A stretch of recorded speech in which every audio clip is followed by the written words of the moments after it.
How's it going? Good. How are you, Anthony? Not too bad. It's Tuesday and it's a great day in the Office of Admissions. There we go. There we go. You know what's great is that this podcast drops on Tuesdays, so we're gonna leave that in as it's Tuesday. We love it. So that works. It always gets me when there's like the podcast that they record ahead of time and they say the actual date in the episode drop. They're like, today is Tuesday, March 15th, and you're like, yeah, but it's actually June now because by the time it, depending on the calendar and all that sort of stuff. So this one we drop this one every week though, so we should get to you rather quickly. So Sounds uh great. how are things in Michigan? Things are good. We had a pretty nasty storm that came through last night, but beyond that, things are good. It's finally a nice summer day. This past weekend was a great weekend to be at the beach in South Haven and St. Joe. So definitely enjoying the change in weather, but trying to hopefully get away from some of these storms. Yeah, I'm based in Maine, and it's been a hot and humid summer so far, which is great for pool weather, not so great for in an office that has bad circulation, but it is what it is. Um, Understandable. so for our YouTube viewers, where in Michigan is Western Michigan University? If you point to the mitten, because that's what people in Michigan do, right? Is Yep. you point to the So mitten. if you're looking at the mitten, we're about right here. Boom. I feel like everybody's about right there. That's the weird thing. Like no matter what, everybody's that's right here. Like, who's up there? Who's up there? You got all the people up in Mackinac and Grand Traverse City.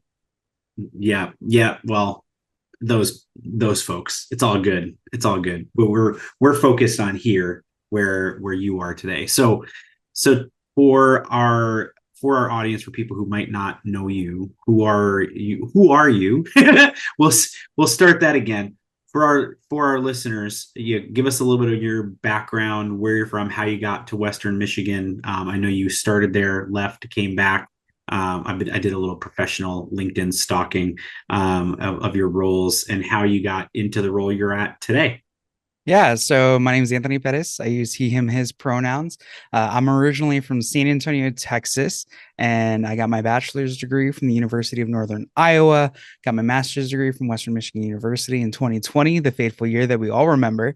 And then I start my doctorate of education back at the University of Northern Iowa virtually this fall.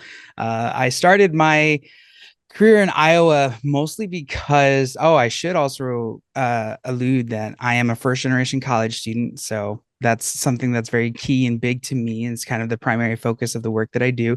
And it was an out of state scholarship that took me to Iowa. Everybody asks, why Iowa? That's always my response. And then when I look at Western, I had a conversation with my ambassador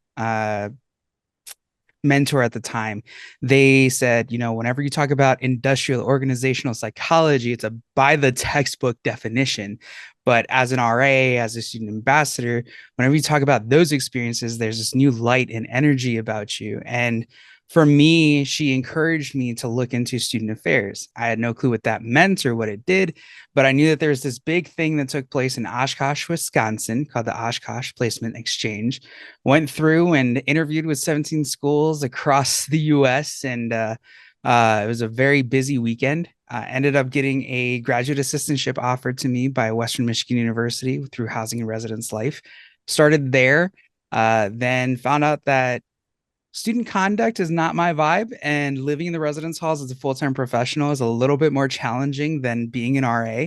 So I was looking for some new opportunities, was offered an Aku Hawaii internship at Louisiana State University as a conference intern. Did that for a few months while I was job searching and trying to figure out how am I going to pay for my master's degree. Finally landed a job in the College of Engineering and Applied Sciences as the recruitment and outreach specialist for chemical and paper engineering. I should preface my background is in psychology and criminology, nothing to do with engineering or mathematics. Stayed away from that as much as I could in undergrad. And, my mentor in the engineering college had a conversation with me when an opening became available for admissions, said, you need to go. broaden your horizons, meet more students, and broaden the people that you're talking to. And if you don't, I'm gonna kick you out myself. So I applied for a role in admissions and was there for about 3 years before I took on a new position at DePaul University in Greencastle, Indiana. Found out that the private small school liberal arts was not my vibe, just because of somebody that I am of focusing on access, inclusion, and getting students to see that they can make it in college. I had the opportunity to be shoulder tapped by my previous supervisor to say, hey, we have a new job opportunity for you to apply for that I think you'd be a great fit, which is my current role as the Assistant Director of Admissions for Multicultural Recruitment and Outreach. That's a great path, and there's a lot there. I'm gonna bring you very back. That I'm going to bring you back to the very beginning. And you mentioned you're from Texas. You Mm-hmm. went to school in Iowa, and Yep. you mentioned that there was a out of state scholarship. But as a first generation student going to college, leaving Texas to go to Iowa, it had to be more than just the scholarship that brought you there. And thinking about it through the lens of a student today is going through the college search process for the first time, there are a lot of other factors besides this. I mean, obviously, the scholarship is a great contributing factor; it helps. But what were some of the other reasons that you kind of start? Because I feel like that's your superhero origin story of getting to where you are now in the role that you have now was the decisions that led you to go from Texas to Iowa to go to school. So for me, the true reason why I went to Iowa, when I was in high school, I went to a small private Christian college prep school that was focused on embedding college as a pathway that we need to be investing and investigating. And so I didn't know much about it. I went to one college fair my entire high school career, and I visited one school out of the 17 that I applied to, and that was the University of Northern Iowa. And it was the experience that I had on campus, the people that I met, the feelings that I had while I was present there in person. They made me feel at home. And I knew that regardless of whether I got the scholarship that I was competing for or not, that was going to be the place that I was going to choose simply because of the experiences that made me feel comfortable. And that's what I tell all of the students that I work with today. And I work with students that are very close to Western in the Kalamazoo area, and they all are a little nervous about choosing a school that's right down the road from where they live. So I share the experience of college is an extension of high school in a way that you don't expect because it's new. It's a little nerve wracking to have this experience, but when you get on campus, it's its own community, it's an own environment. And so you have to experience it for what it's worth. You may live right down the road, or you may live from out of state. But when you come to visit campus, I always encourage students wear your backpack and really feel what it's like to be a student on that campus, right? Feel the life that you would be living. Envision yourself as you're walking through these buildings. Where can I see myself spending time on campus? And so for me, being able to have that and have the small style classes that was about what I was comfortable with in high school at the same level in college was really what made me feel comfortable choosing UNI, University of Northern Iowa, as my college. Awesome. Discover future applicants, delight enrolled students, and amplify fundraising performance with our Cadence engagement platform's live chat and chatbot solutions. Designed exclusively for higher ed by higher ed professionals, Cadence helps you engage your audiences with the perfect balance of AI and personal connection. We leverage proactive outreach and anticipate common roadblocks, knowing the most significant decisions often start with the smallest conversations. Our powerful AI ensures instant support and is smart enough to know exactly when to hand off to a staff member. And if nobody is available, it allows for easy follow-up. Effortlessly integrated with your website, we proudly feature an industry-leading 85% self-service rate. It's never been easier to make every message count.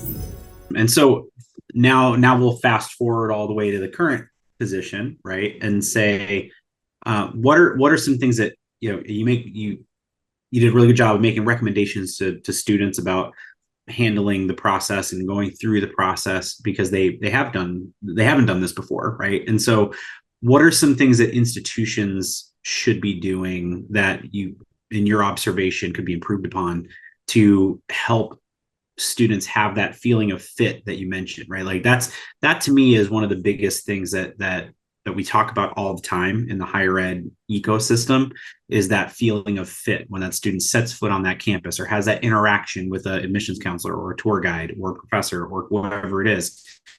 And at the end of the day, I feel like we keep talking about it, but there's still many places where we fall short, right? And so I'd love for you to share some of your thoughts on that specifically, of how can institutions improve specifically with attracting and engaging first generation students or underserved communities, that you see that there are places where they need to do a little bit of work. I'm glad that you asked this question. And in all honesty, part of it is get rid of the robotic responses that have just become an automatic reply to every student that comes up to you in a college fair setting, in an admissions presentation. Everybody asks the same questions when they get to their table. Oh, what are you interested in studying? What can I tell you about our university? But instead, invest in what we are all responsible for, which is relationship building. Ask that student, what are you passionate about? What excites you about our institution? Have you ever been to our institution? What do you already know, so that I'm not covering a bunch of things that you're already familiar with? But my favorite one is when students come up to me and they ask me, what are your most popular majors? And my response to them is, I can tell you what all of our popular majors are, or what our most well-known and recognized programs are, but I know that that's not what's important to you. So let me ask, what is it specifically that you're looking for out of those popular programs, or out of those most notable, that excites you, right? The more that you can invest in these students to get them opening up to talking about themselves, because a lot of these students, especially for first gen students who don't have what is deemed the social capital, meaning their parents haven't necessarily gone through the process, or their family members may not have gone through the process, so they don't know what that's like. That social capital, then they don't know what questions to ask. They may not have thought, what do I really want to look for out of a college experience? Because in most cases, most students, when you ask them, oh, where are you planning on going to college? Not as a college rep, they'll say University of Texas at Austin, Michigan State, Indiana University, right? Because they know those schools and they're familiar with them because of their media presence. There are so many schools that exist in the United States that go unknown or passed over unless the student lives in that state area or has been in contact with somebody from that organization. So the best way that I can tell universities or admissions professionals to start breaking down some of those barriers is stop asking the same questions and really get to know the students that you're working with. Spend time also getting to know the parents, because this is a nerve-wracking process. And as a first-gen student, my parents didn't know anything about the college search process or how to help me, what it meant to apply. So provide those services, whether it's in a virtual format, a handout, something that helps demystify the college search process. And that's kind of what I've started within my role, which was brand new as of 2.5 years ago. I started this series that I do every fall called College 101.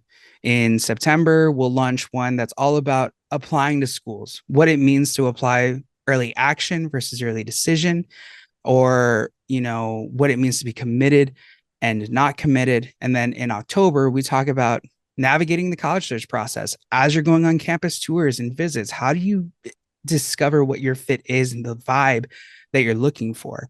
And then in November, we talk about investing in your future, right? Finding those scholarships that are both at the institution, but also in other areas and resources available online that go unexplored because students don't know about it. Yeah, I think it's, you mentioned about the automated responses or automatic responses or canned responses that the institutions have. I was reading an article the other day that Starbucks actually is kind of rethinking its model, because as time has gone on, they've become kind of an assembly line, where the old feeling of going to a Starbucks was the feeling of going to Starbucks, the experience. And now it's just kind of, you just go up, you get your drink, you move on with your life, right? And that's impacting sales negatively, because people are kind of overpaying for coffee without that level of experience. And so through the rush to efficiency and the rush to making everything, consistent, they have lost a little bit of that personality, a little bit of that luster, right? And I think that in higher ed, there are some parallels here where with automation, with CRM platforms, with chatbots, with these sorts of tools and resources, there are positives for sure in the efficiencies and effectiveness of being able to be 24/7 responsive, but we've got to find that human and technology balance when it comes to the use of these types of resources, particularly for marginalized communities or underserved communities who the standard response doesn't apply to them all the time, right? There are exceptions to the rule. There are exceptions in these processes. And when you get that canned response, that's kind of like a, tough luck response when the application process or deadlines or fees or whatever it is, it can turn students away, right? Now to that end, how do we juggle that from your perspective? How would you think about juggling that with, we want to make the process more personal. We need to be attentive. We need to provide that one-on-one, but we also don't want to burn out our staff, asking them to be working 24 hours a day, 7 days a week, being completely responsive, being shorthanded because of the Great Resignation or staff shortages, et cetera. Where is that in between, and how do we make sure that in between doesn't create a crack that these students specifically fall through? It's about analyzing the capacity of your institution, your office, as well as understanding what tools you have at your disposal, right? Because you can set up a lot of these AI bots and such to have that personalized or humanistic feel to it. And if you're working with your vendors or your partners, you can really assess what does the tone sound like, and making sure that the responses that it's giving are responses that somebody that you're having this one-on-one conversation with would give, right? We want to also make sure that there are times when students go on visits to campuses and there's not an admissions counselor available post-tour to have a conversation. How do you then make that attention to that gap, right? How do you ensure that whenever a student comes to your campus, that you're there to serve them, or that there's the capacity to provide that friendly service, right? We're a customer service oriented organization and functional area. So we need to be present. And how do we make that? How do we utilize the feedback and provide that feedback to our staff to say, hey, here's where we're making really good movements. Here's where we can grow a little bit better and increase our performance or our efficiency. It's all about how do you combine the data with the people that you're working with, because numbers can tell a story, but also people tell stories. So ask those questions. Where do you see the gap? Where do you see the lack of acknowledgement and recognition for the staff and what they're doing, right? How can you re-energize them, incentivize them without making it feel like there's this pressure cooker that they're in? Yeah, I think a lot of that with the numbers versus humans element comes down to, a lot of times it's that difference between knowledge and wisdom, right? Mm-hmm. I remember when I was a first year admissions counselor, my responsibility was Southern New Jersey through the DC area, including all of Pennsylvania. But my school was in Connecticut. So Western Pennsylvania was a little bit of a hike for me to go to try to recruit students versus the Philadelphia to like Harrisburg area, right? And so not to say that Pittsburgh wouldn't have been lovely. I would have loved to go to Pittsburgh. And I was looking for excuses to go to Pittsburgh. And so this was back in the day. They would give me the printout of last year's reports where it would show me the conversions of applicants to admits and admits to enrolls from every school and in my territory. So of course I flipped through to get to the Pittsburgh schools. And in the Pittsburgh schools, there was one school where we had one inquiry that applied, was admitted, and enrolled. And so there was a nice little 100% conversion there at the far end. And I said, well, I mean, shoot, this school, every kid that applies comes, I should go. And so as I have it in my plan, my supervisor came to me and she reminded me that our university has a conservatory-based music program and art school. And that student was a student who went to a national portfolio review day and applied and was admitted. So the admissions office quite literally had nothing to do with recruiting and getting that student to enroll. It was because they were coming for a specific program. And so for me to drive all the way to Pittsburgh to visit this high school because we got caught lightning in a bottle last year probably didn't make much sense and probably wasn't a good use of school resources for me to be able to do that. But if left to my own devices, I would have done that, and it would have cost us a lot of money to not generate the same result. And so grow your student community, help them stay, and encourage giving with Cadence, higher ed's premier engagement platform from Mongoose. Designed exclusively for higher ed by higher ed professionals, Cadence helps you engage your audiences with the perfect balance of AI and personal connection. Talk to students, parents, and alumni on their time and how they want. Empower your staff with integrated text and chat inboxes that gather all conversations in one place. Reach out to learn more about how our best-in-class service, support, and integrations have helped colleges and universities like yours have smarter conversations. From text to chat, make every message count.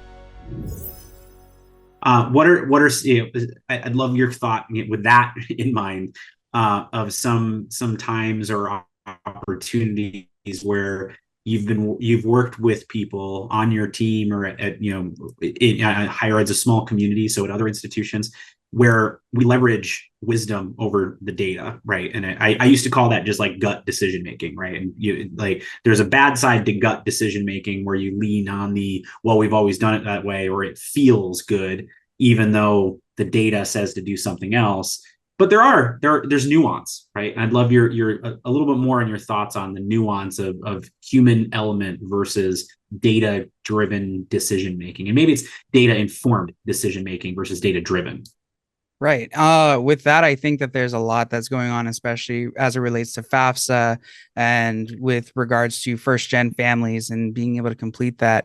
There's been so much frustration and anger regarding the FAFSA and how do we complete this? And so looking at who are the most implicated, right? So within my role of multicultural recruitment and outreach, there was some hiccups that happened for those families who have parents that are undocumented. And so they were waiting days or weeks to get their information to be able to provide to FAFSA to assist their student.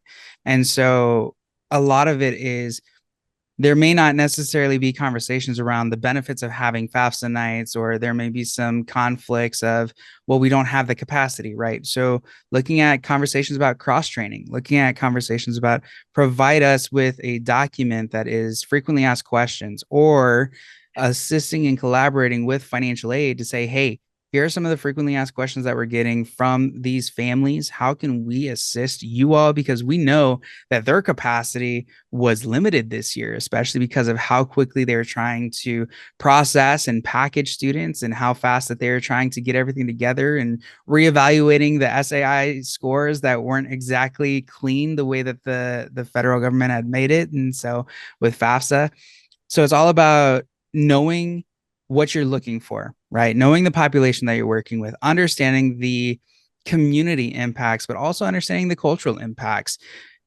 I was thinking about this as I was reading through with regards to, anti-affirmative action a couple of years ago, and with the state of Michigan going towards colleges, a community college being free for students as a movement and conversation.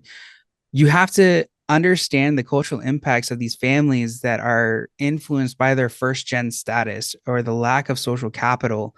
And so sitting down and doing focus groups, not just with your current students, but with your most recent first year class, then taking those anecdotes and developing a strategy, right? Because oftentimes data can tell us one story, like I said, but when you talk to the people who are living that life and get their side and tie that in with the data. Sure, you have to be aware of confirmation bias, but at the same time, you're getting anecdotal experiences that you can refer to help drive that story in a way that can help influence the direction that you pursue.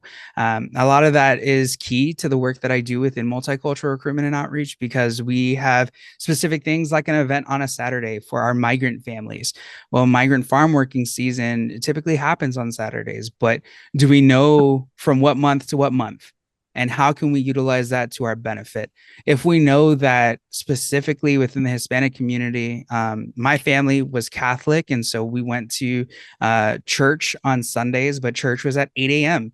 Does that mean that we can do something in the afternoons with those families, right? And so working with partners both in the communities, but also on campus that have had those conversations with these families to influence the way that we talk to these families about events, rather than making assumptions of, because they're culturally stereotypical this, then we have to plan this. But rather, let's ask those questions, because we know that families that have first gen American students that are also first gen college students, they want the best for their child. That's the whole reason of the American dream. And I'm only referring to Hispanic and Latinx because that's my personal experience of, we want our students and we want our children to have a successful career. How can we make that happen? And those families are willing to do whatever it takes if they can see the value in that. But it's about building relationships with the students and with the parents. So I hope that kind of answers the way of the wisdom and data influenced and personal connections. Yeah, and I think the most important piece that you alluded to there, that I'll try to reinforce for everyone, is that there always seems to be something that makes it so that you can't just rely on the data, because there's always an outlier. There's always a new thing. There's always a challenge, right? This year, it was the FAFSA fiasco. A couple of years ago, it was COVID, right? There was the Supreme Court ruling. There's political cycles. There's always something that seems to impact what we would normally want to just look at our year over year numbers or our trailing 2 years or 3 years, but there's always a blip. There's always something, right? And so you've got to use a little bit of intuition, and this is why the work of admissions officers is so important. Is if we rely just on people with no data, we'd probably make some pretty uninformed decisions.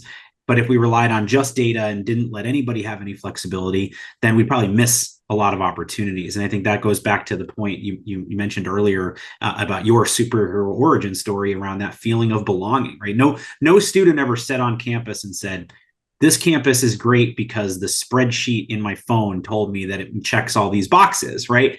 They walk on the campus and they get the feel of the community. They get the feel of the people they interact with.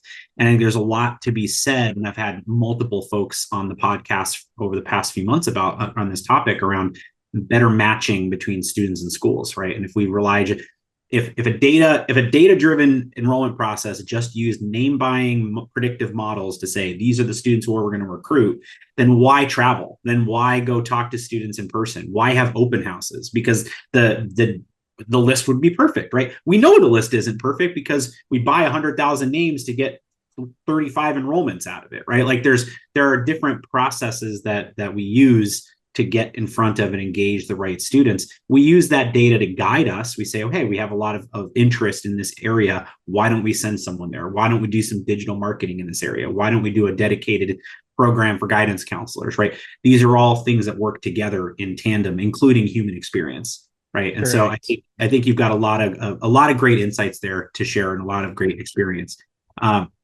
So Anthony, I want to be respectful of your time, and also I want to thank you for being here and sharing your insights and your perspectives. One last request for folks that want to get in touch with you and stay in touch with you, start or continue this conversation. What are the best ways for people to do that? Yeah, so you can find me on LinkedIn, which is probably the easiest way. I'm pretty active there. It's just Anthony Perez, Perez. And then I also have a Twitter account called Anthony's Admissions Advice. It was a passion project that I am going to be starting to try to just upload some different tips, tricks, and there's a TikTok project that I want to work on with that as well in tandem. But that, and then you can also email me at Anthony period S as in Sean period Perez, Perez at WMICH.edu. Awesome. And Anthony, we will put the links to your Twitter and your LinkedIn in the episode notes for our listeners, so that very easy access to get connected. So thank you so much again. I appreciate it. And to our listeners, we appreciate you.